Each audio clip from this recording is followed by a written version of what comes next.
وعلى آلك وأصحابك يا حبيب الله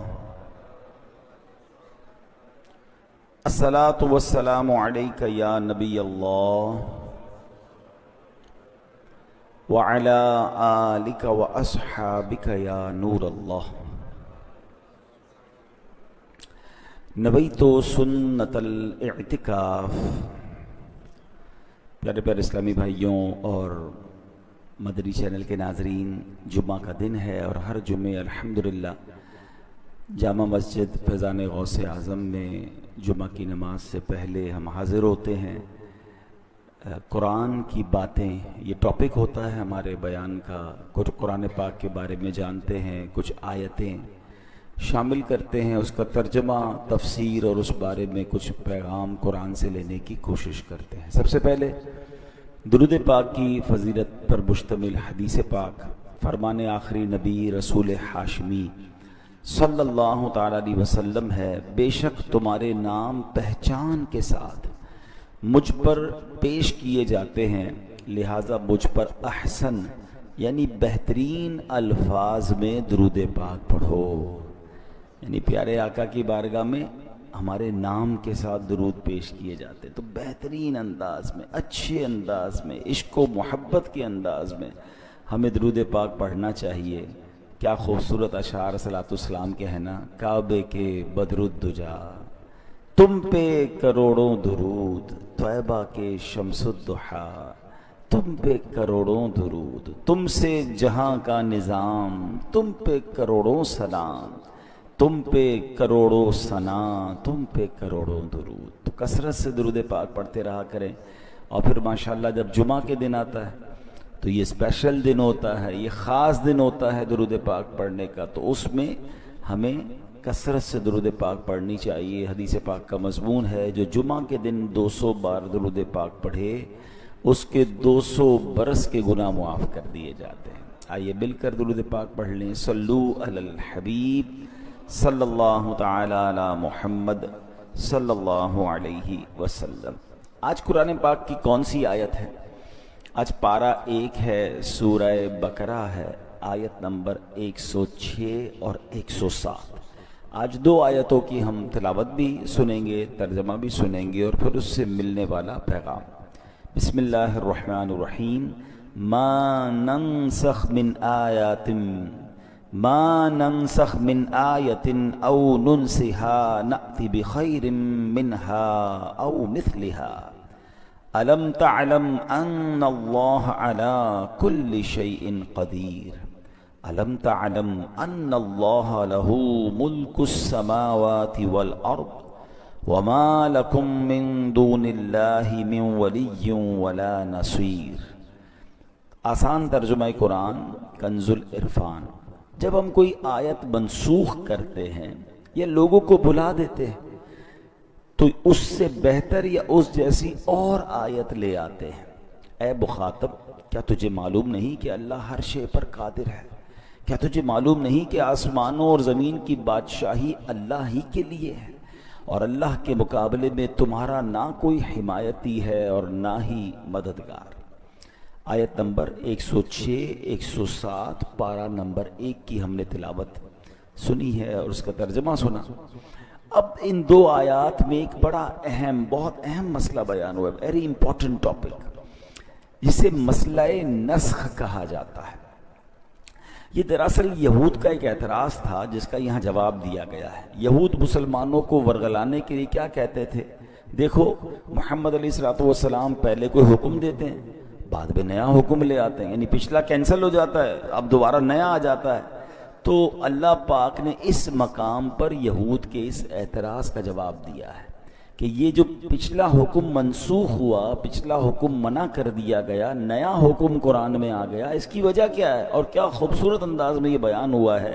اب پہلے تو مسئلہ نسخ جو ہے، جس کو ناسخ و منسوخ بھی کہتے ہیں، کہ پہلے آیا بعد میں کینسل ہو گیا پھر نیا حکم آ گیا، اس کی وضاحت ذرا غور سے سن لیجئے گا، یہ آئندہ آپ کو انشاءاللہ جو ڈسٹرب کرنا چاہتے ہیں وہ ڈسٹرب نہیں کر سکیں گے۔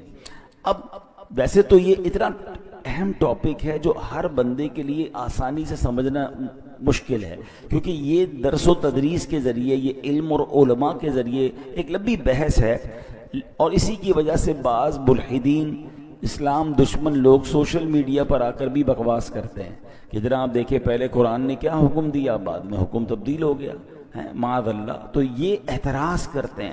تو اب 2-3 اگزامپل کے ذریعے، دنیاوی اگزامپل کے ذریعے آسان مثالوں سے اس مسئلے کو سمجھ لیں جو ہم دنیا میں بھی پریکٹس کرتے ہیں۔ مثال کے طور پہ کہ بچہ پیدا ہوتا ہے، جب بچہ پیدا ہوتا ہے تو ایک خاص مدت تک اسے صرف ماں کا دودھ ہی پلایا جاتا ہے اور کچھ نہیں کھلایا جاتا۔ ایک وقت آتا ہے پھر اسے کچھ ہلکی ہلکی ٹھوس غذا دینا شروع کی جاتی ہے، لیکوڈ ہوتا ہے مگر تھوڑا گاڑھا لیکوڈ ہوتا ہے، اور پھر ایک وقت آتا ہے کہ ماں اپنا دودھ چھڑا دیتی ہے اور پھر اسے نرم غذا، تھوڑے عرصے بعد پھر روٹی بھی کھانے لگتا ہے، وہ جتنا بڑا ہوتا جاتا ہے اس کی غذا ٹھوس ہوتی جاتی ہے، سالڈ ہوتی جاتی ہے۔ تو اب مجھے بتائیے کہ کیا اس وقت ماں کا دودھ دینا غلط تھا؟ کوئی بے وقوفی کہے گا نا کہ جناب پھر ماں کا دودھ کیوں دیا تھا، اگر اس کو آخر میں روٹی کھلانی تھی تو ماں کا دودھ نہیں دینا تھا۔ بھائی اس وقت ماں کے دودھ کی ضرورت تھی، گریجولی وہ بڑا ہوا تو نرم غذا پر آیا، اب گریجولی بڑا ہوا تو پراپر کھانے لگ گیا۔ اس وقت کی ضرورت وہ تھی، اس کے بعد ضرورت بدلتی گئی، بچہ اسٹرانگ ہوتا گیا، اس کی غذا بھی اسٹرانگ ہوتی گئی۔ بات سمجھ آ رہی ہے؟ ایک اور ایگزامپل سے سمجھیے، ہم ڈاکٹر کے پاس جاتے ہیں، ڈاکٹر ہماری طبیعت دیکھ کر کوئی دوائی دیتا ہے، کہتا ہے 1 ہفتے بعد دوبارہ آنا، ہم ہفتے بعد جاتے ہیں، کہتا ہے اب یہ دوائی بند کر دو، اب یہ دوائی شروع کر دو۔ تو کوئی بے وقوف آدمی کہتا ہے ڈاکٹر صاحب وہ دوائی پھر کیوں دی تھی، آپ نے پھر غلط تھا آپ کا فارمولہ۔ بھائی ڈاکٹر کو پتا ہے کہ ابھی بیماری ایسی ہے کہ اینٹی بائیوٹک دینی ہے، 1 ہفتے بعد ابھی نارمل کی پوزیشن میں آ رہا ہے تو اینٹی بائیوٹک ختم، اب اور کوئی دوائی دینی ہے۔ ڈاکٹر جانتا ہے نا کہ ہم جانتے ہیں۔ اچھا ڈاکٹر پر اعتراض نہیں ہے، بلکہ کہتے ہیں ڈاکٹر صاحب بہت اچھا ہے۔ اچھا بعض اوقات کہتے بھی ہیں جتنی بھی دوائیں پڑی ختم، اب یہ نہیں کھائیں گے آپ دوسری کھائیں گے، کیونکہ جو ٹارگٹ اچیو کرنا تھا، جو ہماری طبیعت میں بدلاؤ لانا تھا، وہ ڈاکٹر نے 4-5-6 دن میں حاصل کر لیا۔ ٹھیک ہے نا؟ تو اب یہ جراثیم وہ ختم ہو گئے، بیکٹیریا ختم ہو گئے، اب وہ کسی اور طرف ہمیں لے جاتے ہیں۔ اللہ اکبر، جب ڈاکٹر کی بات سمجھ آ رہی ہے، اچھا اس کی بہت ساری مثالیں دی جا سکتی ہیں، لیکن میں صرف 2 ایگزامپل کے ذریعے سمجھائی جو ہم سب ایکسپیرینس کرتے ہیں۔ ہم سب بچے تھے، چھوٹے تھے، ہماری غذا اور تھی، بڑے ہوئے ہماری غذا بدلی، ہمارے بچے ہوتے تو ان کی غذا بچپن میں کچھ اور ہے، آگے جا کے کچھ اور ہے۔ تو اس وقت اس غذا کی ضرورت بھی صحیح فیصلہ تھا، بعد میں غذا کا امپروو کرنا بھی صحیح فیصلہ ہے۔ اس وقت اس دوائی کا ڈاکٹر کا فیصلہ بھی ٹھیک تھا، بعد میں اس دوائی یا اس فارمولے یا اس کورس کو ختم کر کے دوسرا کورس شروع کرنا بھی ڈاکٹر کا عموماً صحیح فیصلہ ہوتا ہے۔ تو اب میرے پیارے اسلامی بھائیوں، اب یاد رکھیے کہ رب کریم سبحان اللہ اب یہاں مثال سمجھانے کے لیے دی ہے، یہ ناسخ و منسوخ کی رب کی مرضی، وہ مالک خالق، اس کی مرضی کون سا حکم پہلے عطا فرمائے بعد میں اسے منع فرما دے۔ اب اس میں رب عز و جل جو ہے سبحان اللہ وہ بہت حکمت والا ہے، وہ نہایت حکمت اس کی جو ہے وہ نہایت کامل و اکمل ہے۔ اس نے خاص حکمت کے تحت ہمیں ایک حکم دیا، اور اللہ اپنی حکمت کے ذریعے جانتا ہے کہ میرے بندے اس حکم پر 2 سال عمل کریں گے، جو تبدیلی ان کے اندر چاہیے وہ 2 سال میں آ جائے گی۔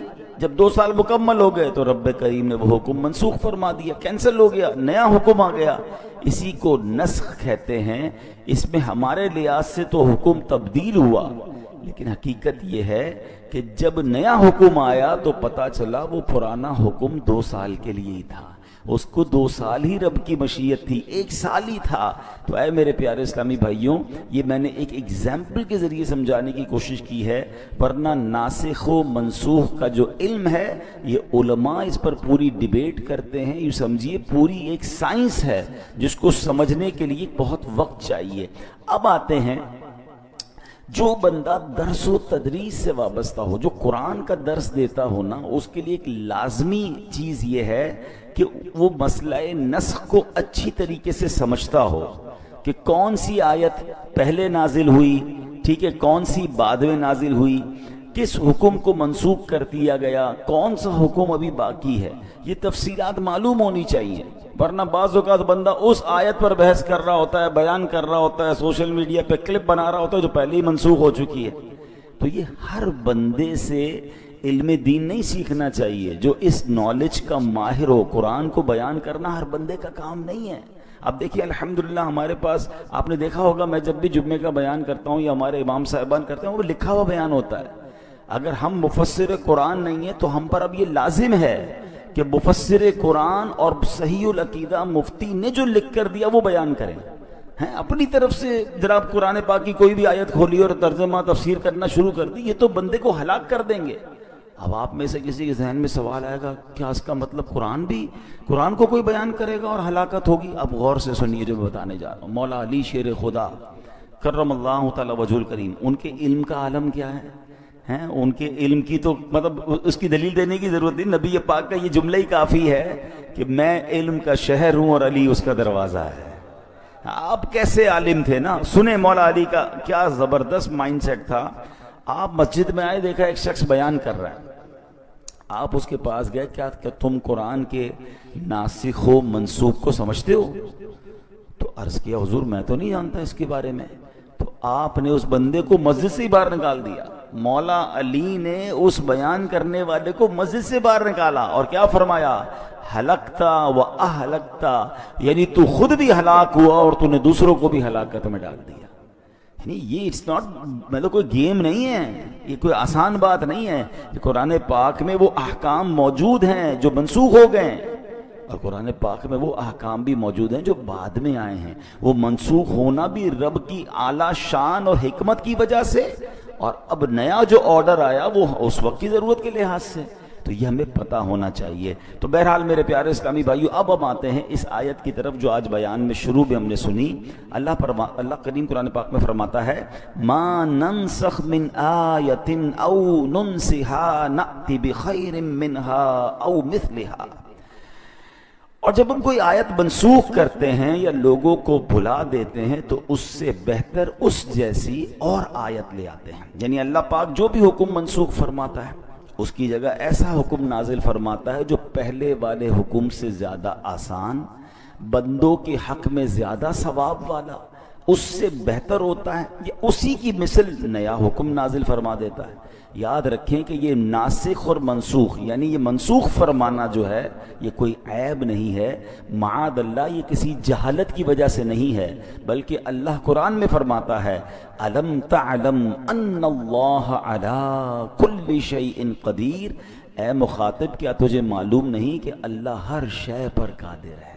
سبحان اللہ، یعنی یہ حکم کا بدلنا، اس کائنات کا نظام حکمت سے چلانا اسی لیے ہے کیونکہ اللہ ہر چیز پر قدرت رکھتا ہے۔ یہ اس کی قدرتوں کا نشان ہے کہ وہ رات کو بدل کر دن بنا دیتا ہے، دن کو بدل کر رات بنا دیتا ہے، بہار کو خزاں میں تبدیل فرما دیتا ہے، خزاں کو بہار بنا دیتا ہے، سمندر کو بخارات اور بخارات سے بادل اور بادل سے بارش برسا کر پھر سمندر بنا دیتا ہے۔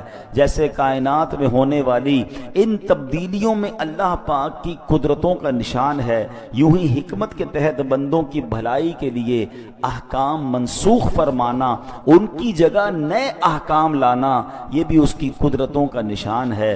مزید فرمایا، الم تعلم ان اللہ لہ ملک السماوات والارض، کیا تجھے معلوم نہیں کہ آسمانوں اور زمین کی بادشاہی اللہ ہی کے لیے ہے۔ یعنی یہ مت سمجھ لینا کہ رب کریم کا بندوں کی بھلائیوں کا یوں خیال فرمانا کسی محتاجی کے سبب ہے، نہیں نہیں، وہ مالک کریم ہے۔ زمین اور آسمان اور اس کے درمیان جو کچھ ہے سب کا وہی مالک ہے، وہ ایسا مالک ہے کہ اس جیسا اور کوئی نہیں۔ زمین و آسمان میں اس کا حکم نافذ ہے، لہٰذا وہ جو چاہے اپنے بندوں کو حکم ارشاد فرمائے۔ بندوں کا کام اعتراض کرنا نہیں، بندوں کا کام حکم ماننا ہے، لبیک کہنا ہے۔ لہذا نسخ پر اعتراض مت کرو، جو حکم دیا جا رہا ہے اس پر عمل کرو۔ اور یاد رکھو، اب آیت کا اگلا حصہ سنیں، وَمَا لَكُم مِّن دُونِ اللَّهِ مِّن وَلِيٍّ وَلَا نَصِيرٍ، اور اللہ کے مقابلے میں تمہارا نہ کوئی حمایتی ہے اور نہ ہی مددگار، یعنی اللہ پاک کے مقابلے میں تمہارا کوئی مددگار نہیں ہے، نہ کوئی دوست ہے، بس اللہ کے احکام کو مضبوطی سے تھام لو۔ اے میرے پیارے اسلامی بھائیوں، اب ذرا آگے چلتے ہیں، اس آیت کو اور مزید ایلوبریٹ کرتے ہیں اور اس کی خوبصورت موتی تلاش کرتے ہیں۔ اللہ فرماتا ہے الم تعلم ان اللہ لہ ملک السماوات والارض، کیا تجھے معلوم نہیں کہ آسمانوں اور زمین کی بادشاہی اللہ ہی کے لیے ہے؟ میرا بھی مالک وہ عظیم و حکیم رب ہے، آپ کا بھی مالک وہی ہے، زمین و آسمان کی ہر چیز کا وہی مالک ہے، وہی مددگار ہے، وہی کارساز ہے۔ سبحان اللہ، ہم حمد کا شعر پڑھتے ہیں نا، اللہ واحد و یکتا ہے، ایک خدا بس تنہا ہے، کوئی نہ اس کا ہمتا ہے، ایک ہی سب کی سنتا ہے، لا الہ الا اللہ آمنا برسول اللہ، وہ ہے منزہ شرکت سے، پاک سکون و حرکت سے، کام ہے اس کے حکمت سے، کرتا ہے سب قدرت سے، لا الہ الا اللہ آمنا برسول اللہ۔ اے میرے پیارے اسلامی بھائیوں، اللہ کریم کی قدرت، اللہ کریم کی اس کائنات کی وسعت کیسی ہے، اب تو سائنس بھی حیران ہے۔ ہم جب چھوٹے تھے تو ہمیں پڑھایا جاتا تھا، سائنس کے جب سبجیکٹ ہوتے تھے کہ دنیا میں 8 پلینٹ ہیں، 9 پلینٹ ہیں، اچھا اس کے نام بھی ہمیں یاد تھے، ہم یہی سمجھتے تھے ایک زمین ہے، ایک چاند ہے، ایک سورج ہے، ایک مارس ہے، پھر پلوٹو ہے، اور جناب یہ 7-8 سیاروں پر بس یہ دنیا قائم ہے، جیسے ہمارا پلینٹ ہے ایسے 8 ہیں۔ سائنس کی عقل وہیں تک پہنچی تھی، اور اس کے بعد اب سائنس نے بتایا نہیں جناب، ابھی تو بہت ساری کہکشائیں ہیں۔ تھوڑا معاملہ آگے بڑھا تو سائنس کی وہ تھیوری بھی کینسل ہو گئی، کہتے یہ ایک کہکشاں نہیں ہے، یہ تو اربوں کہکشائیں ہیں۔ اور جناب ہماری زمین تو اس پوری دنیا میں ایک نقطے کی حیثیت بھی نہیں رکھتی ہے، ہم اپنی دنیا کو پوری نہیں دیکھ پا رہے۔ ہم کبھی کسی ملک میں جاتے ہیں تو حیران ہو جاتے ہیں کہ یا اللہ تیری قدرت ایسی، یہ پہاڑ ایسے، یہ آبشار ایسے، اتنی وسعت دنیا میں موجود ہے کہ راؤنڈ گلوب ٹریول کرنا مشکل ہے۔ مگر جو تھوڑا سا سائنس کو اور اس کائنات کو دیکھ رہے ہیں یا اس پر سرچ کرتے ہیں تو پتہ چلتا ہے کہ اگر اس پوری کائنات کی کوئی ڈرائنگ ہوتی تو اس ڈرائنگ میں ایک بہت چھوٹا سا ٹائنی سا اگر کوئی نقطہ ہے تو یہ ارتھ بنتی ہے جہاں اربوں لوگ بستے ہیں۔ تو بتاؤ نا اس رب کی کائنات کتنی بڑی ہے، اور یہ بھی سائنس کی اب کی تحقیق ہے۔ ہو سکتا ہے 100 سال بعد کہیں جناب جتنا سوچا تھا یہ بھی ایک نقطہ ہے، یہ کائنات اس سے بھی وسیع ہے۔ اللہ اکبر۔ اب آئیے ایک حدیث سے سمجھیے گا کہ میرے رب کی کائنات کتنی بڑی ہے۔ اللہ اکبر۔ ایک جو آیت الکرسی میں ہم وہ پڑھتے ہیں نا، ایک بڑی خوبصورت آیت ہے وَلَا يَعُودُهُ حِفْظُهُمَا وَهُوَ الْعَلِيُّ الْعَظِيمُ۔ ترجمہ کیا ہے؟ اور ان کی حفاظت اسے تھکا نہیں سکتی، اور وہی بلند و شان والا، عظمت والا ہے۔ یعنی اللہ کریم اس پوری کائنات کی حفاظت فرما رہا ہے، زمین کی، آسمان کی، پوری جتنی بھی گلیکسیز ہیں، فرمایا یہ حفاظت اللہ کو تھکاتی نہیں ہے۔ ہاں وہ ایسا قادر ہے، وہ ایسا مالک ہے۔ علامہ قرطبی رحمۃ اللہ تعالی علیہ نے تفسیر قرطبی میں ایک روایت ذکر کی ہے، اب ذرا غور سے سنیے گا۔ کہتے ہیں ایک فرشتہ ہے اللہ کا جس کا نام ہے حزقائیل، اس کے 18,000 پر ہیں، اور ہر پر کی جو لمبائی ہے نا اس کی وڈتھ کتنی ہے؟ فرمایا 500 سال کی راہ ہے، یعنی 500 ایئرز۔ اگر کوئی ہارس رائڈر گھوڑا دوڑائے وہ جتنا ٹریول کرے گا اتنی لمبائی ایک پر کی ہے، اور 18,000 پر ہیں، ٹھیک ہے؟ تو اب اس کے دل میں خیال آیا کہ یا اللہ میں تیرے عرش کا نظارہ کرنا چاہتا ہوں۔ ہمارے یہاں بھی کچھ لوگ ہوتے ہیں کہتے ہیں ورلڈ ٹور کرتے ہیں، ذرا دیکھ کے آتے ہیں اللہ کی دنیا کتنی بڑی ہے، جاتے ہیں لوگ ٹریول پہ۔ اس فرشتے کو یہ شوق ہوا کہ میں اللہ کے عرش کا ایک چکر لگا لوں۔ پر کتنے؟ 18,000 پر۔ ہر پر کتنا بڑا وہ آپ نے سن لیا، 500 ایئرز گھوڑ سوار گھوڑا دوڑائے، اتنا بڑا پر۔ جب یہ فلائی کرتا ہوگا تو سپیڈ آف ٹریولنگ کا کیا عالم ہوگا؟ اللہ اکبر۔ اب جب اس کو اجازت دی گئی تو اس نے عرش اعظم کے چکر لگانا شروع کیا۔ روایت میں آتا ہے 20,000 سال تک وہ اڑتے رہے، 20,000 ایئرز تک۔ عرش کا چکر کمپلیٹ نہیں ہوا. اللہ اکبر. اللہ پاک نے اس کے پر ڈبل کر دیے. 18,000 تھے 36,000 کر دیے. طاقت بھی دگنی کر دی, اسپیڈ بھی ڈبل کر دی ہیں. اب غور کریں کتنی اسپیڈ بڑھ گئی. فرمایا مزید 30,000 سال تک وہ اڑتے رہے, مگر عرش الہی کا پورا راؤنڈ نہ کر سکے, اللہ کے عرش کو پورا کمپلیٹلی نہ دیکھ سکے.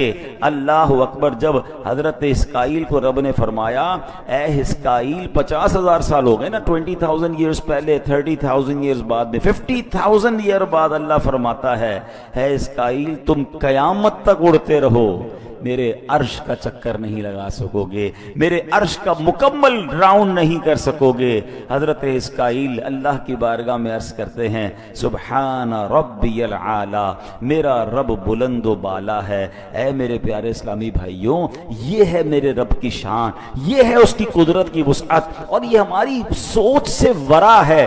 اب جو سائنس کے اسٹوڈنٹ ہیں نا, ان کو یہ بات اب سمجھ آنے لگی ہے کہ what is beyond the imagination. کچھ لوگوں کو ہم پہلے کہتے تھے نا کہ اللہ کی قدرت سمجھ میں نہیں آ سکتی, تو بحث کرتے تھے یار سمجھ میں تو ہر چیز آتی ہے, تھیوری ہونی چاہیے, سائنس ہونی چاہیے, everything will be possible. آپ بتائیں, ہمیں سمجھائیں. ہم کہتے قدرت سمجھ نہیں آتی. کوئی کہتا جناب ابے یہ فلاں چیز بتائیں, جنت میں نعمتیں کیسی ہوں گی. ہم کہتے ہیں بیونڈ امیجنیشن, کیونکہ حدیث پاک میرے آقا نے فرمایا نہ کسی آنکھ نے دیکھا, نہ کسی کان نے سنا, نہ کسی دل کا گمان گزرا. یعنی جنت کی نعمتیں ایسی ہیں جس کے بارے میں آپ سوچ بھی نہیں سکتے. سوچ سے بڑھ کر اللہ نے وہ نعمتیں دی ہیں. تو ذرا زیادہ پڑھ لکھ لیتا ہے نا آدمی, تو کہتا ہے ایسا کیسے ہو سکتا ہے, کچھ تو ہوگا, امیج تو بنانے دیں, سوچنے تو دیں. اب سائنس نے پروف کر دیا کہ آج سے 50 سال پہلے جو سائنس سوچتی تھی اس سے جناب سب کچھ باہر نکل گیا. اب بلیک ہول دریافت ہوئے, اب کہکشائیں دریافت ہوئیں,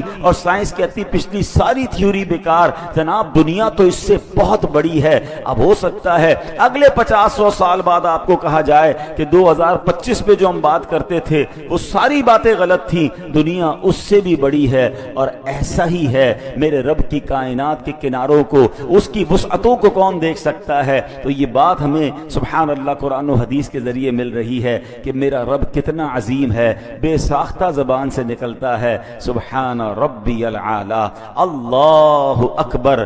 بس ایک دل میں الحمدللہ, وہ اس کو کہتے ہیں نا ایمان کی, جو جس کو کہیں کہ یہ ہمارے ایمان کی طاقت اور ایمان کا یقین ہونا چاہیے کہ میرا رب سبحان اللہ, یہ تو جتنی بڑی کائنات ہے نا, وہ چاہے تو کن فرما کر ایسی ہزارہ دنیایں اور بنا سکتا ہے. ہاں یاد رکھیے ان اللہ علی کل شیء قدیر. تو اے میرے پیارے اسلامی بھائیوں, اب ہمارے دل کو ڈھارس بن رہی ہے نا کہ جب ایسے عظیم مولا کے ہم بندے ہیں نا, تو پھر چھوٹے چھوٹے معاملات میں گھبرایا نہ کریں. ہاں ہمارے لیے بعض اوقات معاملہ بڑا ہوتا ہے, میرے رب کے لیے کچھ بھی نہیں ہے. ہاں کیوں کر نہ میرے کام بنے غیب سے حسن, کیوں کر نہ میرے کام بنے غیب سے حسن, بندہ بھی ہوں تو کیسے بڑے کارساز کا. اس عظیم مولا کا بندہ ہو کر پھر ہم گھبراتے ہیں, پھر ہم ٹینشن میں آ جاتے ہیں, پھر ہم دنیا والوں کے چکر لگاتے ہیں. زندگی کا ایک اصول بنا لیں, اپنے کام سپرد کریں اپنے رب کے. پرابلم میں آ گئے کہ اللہ مالک ہے, وہ اللہ ہے ہی, جب مالک ہی وہی ہے, کریم بھی وہی ہے, خالق وہی ہے, اس پوری کائنات کو چلا رہا ہے, تو میرے پرابلمز اس کے لیے کچھ بھی نہیں ہے. بس پرابلم یہ کہ میرا اس سے کنیکشن لوز ہو جاتا ہے, میرا رابطہ کم ہو جاتا ہے, میرا بھروسہ ہل جاتا ہے, یقین شیک ہو جاتا ہے. اب یقین کریں جس کا رب پر بھروسہ مضبوط ہو جائے نا, اس کے کام کیسے غیب سے بنتے ہیں. آئیے میں آپ کو ایک دو واقعات سناتا ہوں. ہو سکتا ہے یہاں, یا ہو سکتا ہے جو لائیو ہمارا بیان ہوتا ہے, کچھ لوگ پریشانی میں ہوں گے, قرضے میں ہوں گے, کسی ڈیفیکلٹی میں ہوں گے, گھبرا جاتے ہیں اور جناب بڑے پریشان ہو جاتے ہیں, ڈپریشن میں چلے جاتے ہیں. اب 2-3 باتیں سنیے گا. جو اللہ پر بھروسہ رکھتے ہیں نا, اللہ سے مدد مانگتے ہیں, دیکھو ان کے کام کیسے بنتے ہیں. خادم رسول حضرت انس بن مالک رضی اللہ تعالیٰ فرماتے ہیں, نبی پاک علیہ الصلوۃ والسلام نے فرمایا ایک صحابی بہت متقی اور پرہیزگار تھے, تجارت کیا کرتے تھے, ایک ملک سے دوسرے ملک مال لے جاتے تھے, دوسرے ملک سے مال لے کر آتے تھے, دوران تجارت سفر پر روانہ ہوئے تو ایک جنگل سے جانا گزر ہوا، تو ایک شخص آیا، اس نے جنگی لباس پہنا ہوا تھا، ہاتھ میں تلوار تھی، اور آپ کا سارا معاملہ لے لیا، سارا سامان لے لیا تجارت کا، اور کہا قتل ہونے کے لیے تیار ہو جاؤ۔ یہ سن کر صحابی نے کہا کہ مال تم نے لے لیا ہے، سارا مال لے لو، مجھے قتل کیوں کر رہے ہو، مجھے جانے دو۔ تو کہا میں تمہیں مال بھی تمہارا لوں گا اور تمہیں قتل بھی کر دوں گا۔ وہ جو شخص تھا، ڈاکو جو تھا، وہ بڑا ظالم تھا۔ اتنا کہنے کے بعد تو جب ڈاکو آگے بڑھا تو آپ نے کہا ٹھیک ہے، اب تم مجھے مارنے کا ارادہ کر ہی چکے ہو تو مجھے 2 رکعت نفل پڑھنے دو، مرنے سے پہلے میں اللہ کی بارگاہ میں سجدہ کرنا چاہتا ہوں، تو 4 رکعت پڑھنے دو۔ اس نے کہا ٹھیک ہے چلو، قتل تو کرنا ہی ہے، تو میں مال تو لے چکا ہوں، تمہاری خواہش پوری کرتا ہوں۔ وضو کیا، 4 رکعت نفل پڑھی، اور سجدے کی حالت میں اللہ کی بارگاہ میں دعا کی، یا ودود یا ذا العرش المجید یا فعال لما یرید اسألک بعزک الذی لا یرام وملکک الذی لا یضام وبنورک الذی ملأ ارکان عرشک ان تکفینی شر هذا اللص یا مغیث اغثنی یا مغیث اغثنی یا مغیث اغثنی۔ صحابی رسول نے یہ دعا کی، ترجمہ دیکھیں کیسا پیارا ہے۔ اے ودود، اے عرش مجید کے مالک، اے وہ کہ ہمیشہ جو چاہے کرنے والا ہے، تیری عزت جس کی کوئی انتہا نہیں، میں تجھے تیری اسی عزت کا واسطہ دیتا ہوں۔ اے ایسی بادشاہت کے مالک جس پر کوئی دباؤ نہیں ڈال سکتا، وہ نور جس سے تیرا عرش روشن ہے، میں تجھے اسی نور کا واسطہ دیتا ہوں۔ اے میرے پروردگار، مجھے اس ڈاکو کے شر سے محفوظ فرما، اے مدد کرنے والے میری مدد فرما، اے مدد کرنے والے میری مدد فرما، اے مدد کرنے والے میری مدد فرما۔ صحابی رسول نے گر گڑا کر 3 بار یہ دعا پڑھی، ابھی دعا سے فارغ نہ ہوئے تھے، اچانک ایک گھڑ سوار آئے، ان کے ہاتھ میں بھی تلوار ہے، اس ڈاکو کا کام تمام کیا، اس کو جناب مار کر اب وہ واپس جانے لگے۔ تو اب جب وہ گھڑ سوار جو آئے تھے، صحابی رسول کہتے ہیں آپ کون ہیں، اس جنگل میں کہاں سے آ گئے، میری مدد کیسے کی آپ نے؟ اللہ اکبر۔ گھڑ سوار کہتے ہیں میں اللہ کے فرشتوں میں سے ایک فرشتہ ہوں، 4تھے آسمان سے آپ کی مدد کے لیے آیا ہوں۔ ہمیں لگتا ہے کہ کون مدد کرے گا، میں تو پھنس گیا، مجھے تو گھیر لیا گیا، مجھے تو دبا دیا گیا، دیوار سے لگا دیا گیا ہے، قرضہ میرا بڑھ گیا ہے، سارے لوگ میرے پیچھے پڑ گئے، میں کیسے نکلوں گا؟ ہم کیوں بھول جاتے ہیں، کیوں کر نہ میرے کام بنے غیب سے حسن، بندہ بھی ہوں تو کیسے بڑے کارساز کا، پہلے یہ مانو تو صحیح میں اللہ کا بندہ ہوں، یہ ساری دنیا میرے خلاف ہو جائے، اگر رب کی مدد میرے ساتھ ہے تو کوئی کسی کا کچھ بگاڑ نہیں سکتا ہے۔ وَتُعِزُّ مَن تَشَاءُ وَتُذِلُّ مَن تَشَاءُ۔ ہمارا پرابلم یہ ہے، ہم سب کے پاس جاتے ہیں، ہم رب کے پاس نہیں جاتے۔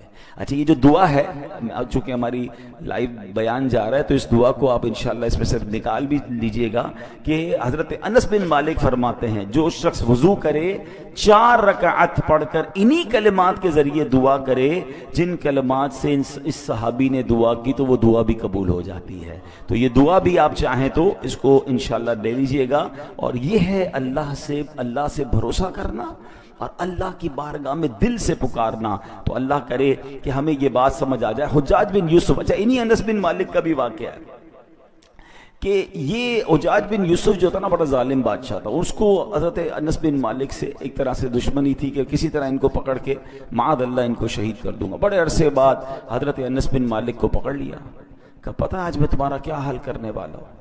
تو اس نے کہا کہ نہیں، میں تو تمہیں قتل کر دوں گا۔ حضرت انس مالک کہا تو تم کچھ بھی نہیں کر سکتے۔ کہا کیوں نہیں کر سکتے؟ کہا میں نبی پاک نے مجھے ایک دعا سکھائی ہے، میں وہ دعا پڑھ چکا ہوں، تم میرا کچھ بھی نہیں بگاڑ سکتے۔ وہ دعا بہت لمبی ہے، مگر اس میں ایک حصہ یہ بھی ہے جو قرآن مجید میں ہے، ان ولی اللہ الذی نزل الکتاب وہو یتولی الصالحین، بے شک میرا مددگار اللہ ہے جس نے کتاب اتاری اور وہ صالحین کو مدد کرتا ہے۔ حضرت انس بن مالک نے یہ کہا، حجاج بن یوسف نے آپ کو چھوڑ دیا۔ اس کے ساتھ ہی کہتے ہیں اتنے عرصے سے انتظار کر رہے تھے کہ حضرت انس بن مالک آئیں گے، تم پکڑو گے، معاذ اللہ انہیں قتل کرو گے، تم نے ویسے ہی چھوڑ دیا۔ کہا جب یہ مجھ سے بات کر رہے تھے نا تو میں نے دیکھا کہ ان کے کاندھے پر 2 شیر بیٹھے ہیں، مجھے ایسا لگتا تو لپک کے مجھے چیر پھاڑ کے رکھ دیں گے، اس لیے میں نے اپنی جان بچائی اور انہیں چھوڑ دیا۔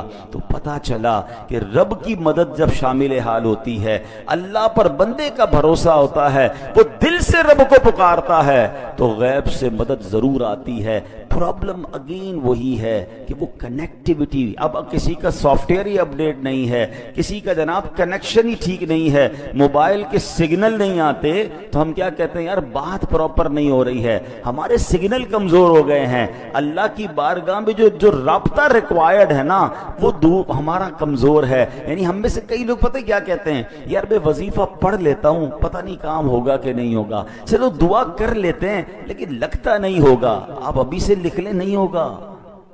ہاں، دعا کی قبولیت کے لیے ریکوائرڈ یہی ہے کہ یقین کامل ہو کہ جس سے مانگ رہا ہوں وہ دینے والا ہے اور وہ ضرور مدد فرمائے گا۔ وظائف کی دنیا میں بھی جتنے وظیفے آپ نے پڑھتے ہیں یا پڑھنے کا کہا جاتا ہے، تعویذ کا بھی معاملہ یہی ہے کہ آپ کا یقین ہوگا آپ کا مسئلہ ضرور حل ہوگا۔ ہم نے کینسر کے مریض ٹھیک ہوتے دیکھے اور ہمارا بخار بھی نہیں جاتا، کیوں کہ ان کا یقین تھا۔ دعا کرنے والے کا جب یقین ہو جاتا ہے نا تو پھر اللہ اس کو اس کے گمان سے زیادہ بہتر عطا فرماتا ہے۔ پہلے بھی کئی بار یہ واقعہ سنا ہے لیکن چلیں آج موضوع ہے۔ ایک ملک، ایک شہر میں گاؤں میں بارش نہیں ہو رہی تھی، تو جب بارش نہیں ہو رہی تھی تو لوگوں نے کہا مل کے دعا کرتے ہیں۔ ہزاروں لوگ جمع ہو گئے، کئی سالوں سے بارش نہیں ہوئی تھی، کھیت بھی سوکھ گئے تھے، سارے جو ہے وہ مویشی بھی پیاسے تھے۔ جب دعا کی تو ایک نوجوان جو چھتری لے کر آیا، سب لوگ مذاق اڑانے لگے کہ اللہ کے بندے، سارے گاؤں میں کئی عرصے سے بارش نہیں ہوئی، تم چھتری لے کر آئے ہو۔ کہا مانگنے کس سے آئے ہوں؟ اللہ سے مانگنے، بارش تو اسی نے دینی ہے، بارش ہوگی تو کیا بھیگتے ہوئے واپس جاؤں گا؟ علماء کہتے ہیں دعا شروع ہوئی اور موسلا دھار بارش ہونا شروع ہو گئی، سارے گاؤں کے لوگ بھیگتے ہوئے جا رہے ہیں، وہ نوجوان اپنی چھتری کے سائے میں جا رہے ہیں۔ وہ یقین چاہیے ہے۔ شاعر مشرق ڈاکٹر اقبال نے کہا نا، اگر آج بھی ہو ابراہیم سا ایمان پیدا، ایک ہی کنڈیشن چاہیے، ابراہیم، حضرت ابراہیم جیسا ایمان مل جائے نا، اگر آج بھی ہو ابراہیم سا ایمان پیدا، آگ کر سکتی ہے انداز گلستان پیدا۔ آج بھی آگ باغ بنے گی، حضرت ابراہیم کے لیے بنی تھی نا، آپ کے لیے بھی بن سکتی ہے۔ کیسے؟ وہ والا ایمان بھی تو لائیں، وہ یقین تو لائیں نا۔ ایک بڑی خوبصورت بات علماء کہتے ہیں، سب کو پتہ ہے کعبے کے سامنے جب جائیں جو دعا مانگے کیا ہوتا ہے؟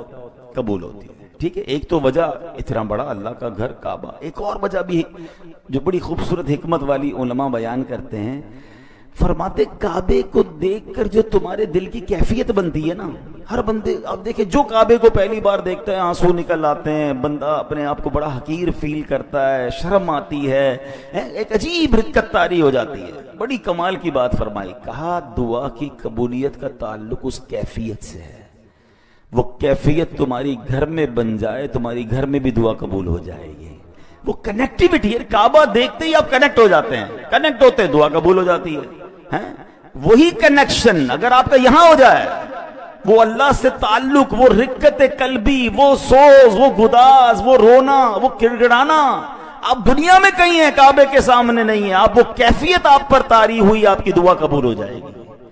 تو یہ بات سمجھنی ہے کہ میں اس رب کا بندہ ہوں جس کی کائنات وسیع، جس کی قدرت کا کوئی کنارہ نہیں، تو میرا مسئلہ اس کے لیے کچھ بھی نہیں ہے۔ اللہ مالک ہے، اللہ خالق ہے، بس یہ بھروسہ اگر دل میں ہو گیا تو اے میرے پیارے اسلامی بھائیوں معاملہ آسان ہو جائے گا۔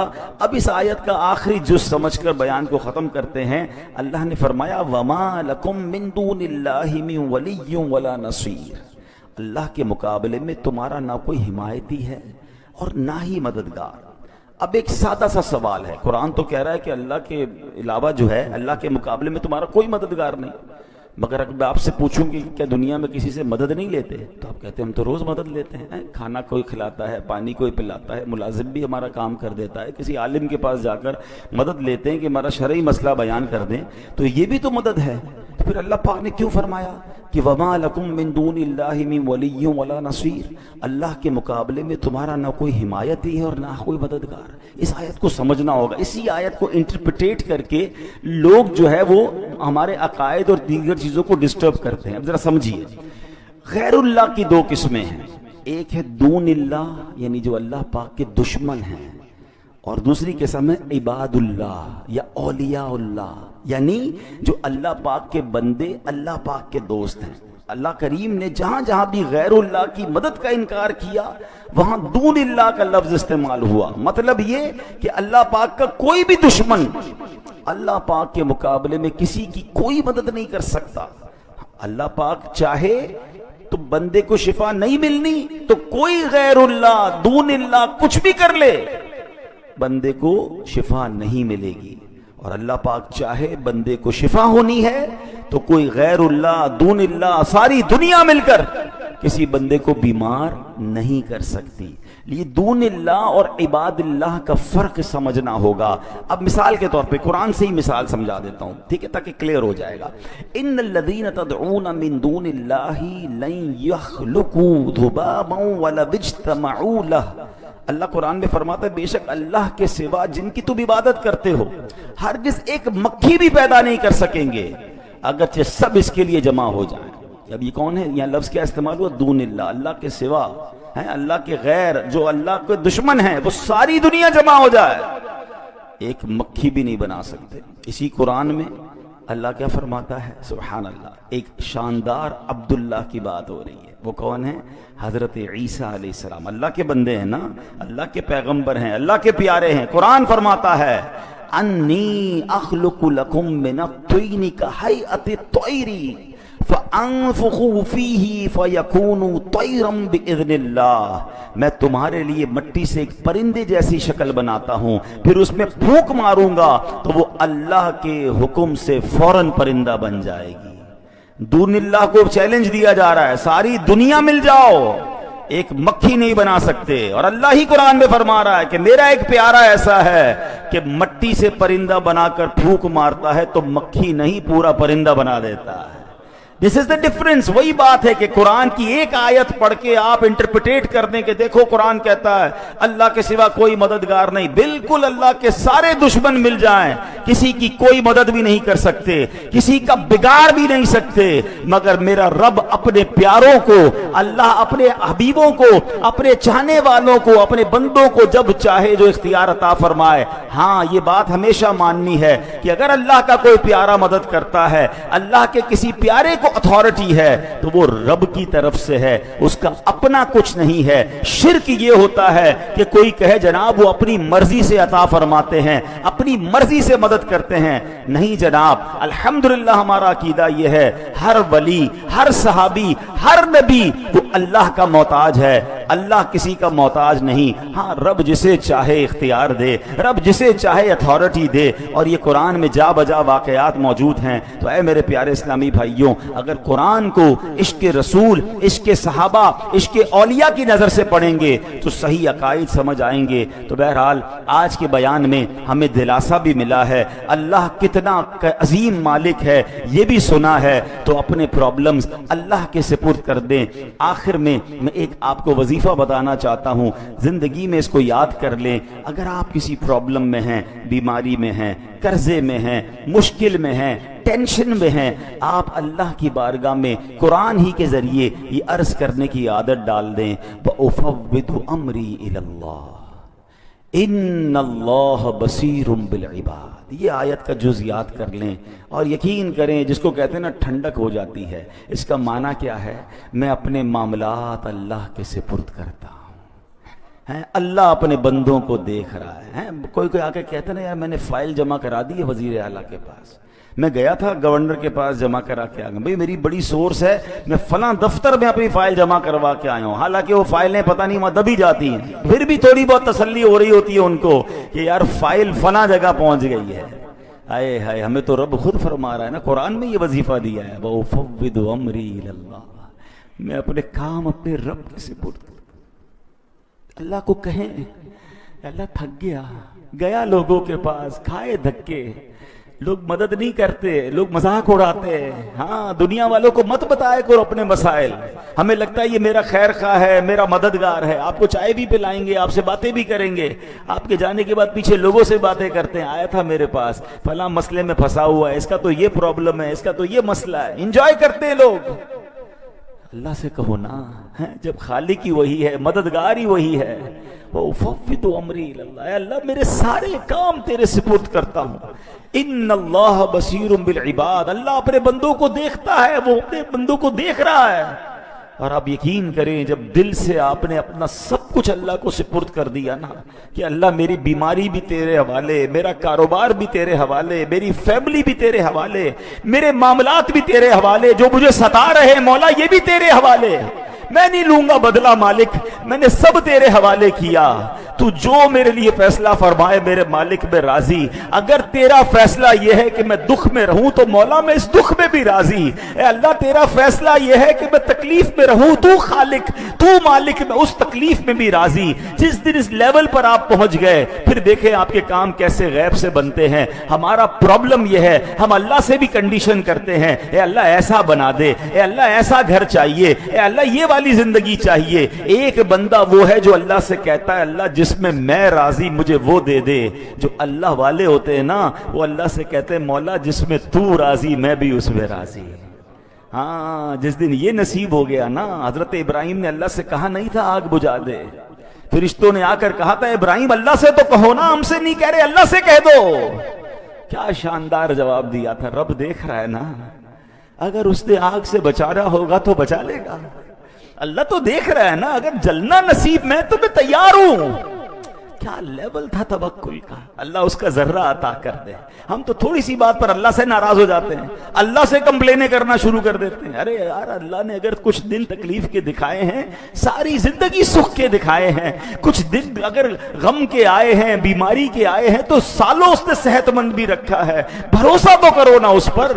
اللہ کی بارگاہ میں یہ کہنا سیکھ جاؤ وَأُفَوِّضُ أَمْرِي إِلَى اللَّهِ إِنَّ اللَّهَ بَصِيرٌ بِالْعِبَادِ. اے اللہ میں اپنے سارے کام تجھے سونپتا ہوں، تو اپنے بندوں کو دیکھ رہا ہے. اے اللہ میں تیرے ہر فیصلے پر راضی ہوں. تو میرا خالق، تو میرا مالک، تو جس حال میں رکھے اس حال میں راضی ہوں. جس دن یہ کیفیت آپ کی بننا شروع ہوئی، آپ اپنی آنکھوں سے اپنے مسئلے انشاءاللہ حل ہوتے دیکھیں گے. رحمت الہی کا نزول ہوگا. اور اگر زندگی اسی طرح گزارنی رب نے لکھی ہے، میں اس پر بھی راضی ہوں، کیونکہ رب نے یہ بھی اس کی مشیت ہے.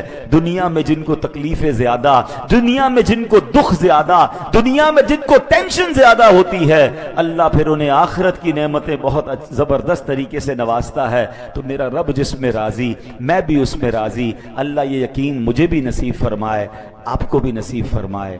آمین بجاہ النبی الامین صلی اللہ